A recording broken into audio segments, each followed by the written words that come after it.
Bismillah. Alhamdulillah, wassalatu wassalamu ala rasulillah wa ba'd. This question is basically, what do you do with some of the Muslims if they would reject the hadith or accept it based on their desires?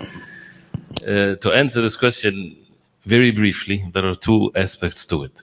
There is the principle part of it, and then the details. In principle, of course, a Muslim would never reject the hadith of the Prophet ﷺ in the sense that rejecting the sunnah of the Prophet ﷺ.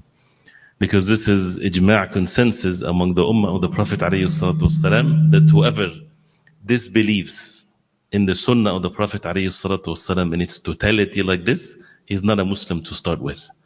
So in principle, a Muslim would never say, I don't take the hadith. And if someone says, I want only evidence, for example, from the Quran, that person is not to be replied to start with. There's no such a thing. There's no differentiation between the Quran and the Sunnah when it comes to evidences. Quran is kalamullah, of course, nothing is the like of it. And the Sunnah is the speech, the actions, and what the Prophet ﷺ approved, but they are all at the same level when it comes to the obedience to Allah subhanahu wa ta'ala. So if it comes to a specific hadith, for example, and a Muslim, for example, the hadith is being presented, and the word rejected it, again, whether that person is a learned person or a layman.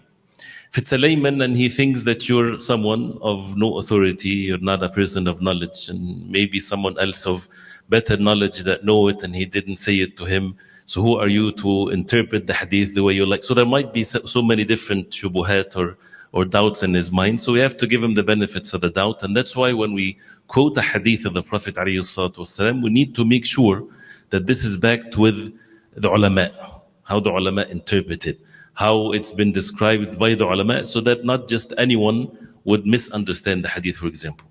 And therefore, when we present things, we present it by how the ulama that understood it.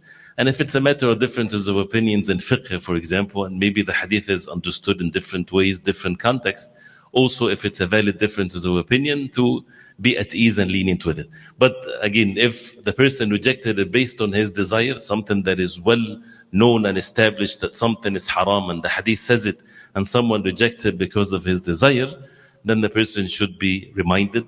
You should give him a strong nasiha, clear, because this is something that can affect the foundation of his religion. And the ayat of the Quran are very clear in this. وَمَا كَانَ لِمُؤْمِنٍ وَلَا مُؤْمِنَةٍ إِذَا قَضَى اللَّهُ وَرَسُولُهُ أَمْرًا أَن يَكُونَ لَهُمُ الْخِيَرَةُ مِنْ أَمْرِهِمْ. If Allah subhanahu wa ta'ala decrees a matter and His Messenger sallallahu alayhi wa sallam, it does not befit a believer, men or women, to have a choice. Al-khiyara is to have a choice. We listen and we obey. This is from Allah subhanahu wa ta'ala. And we ask Allah subhanahu wa ta'ala to give us all guidance. And again, this is brief, inshallah.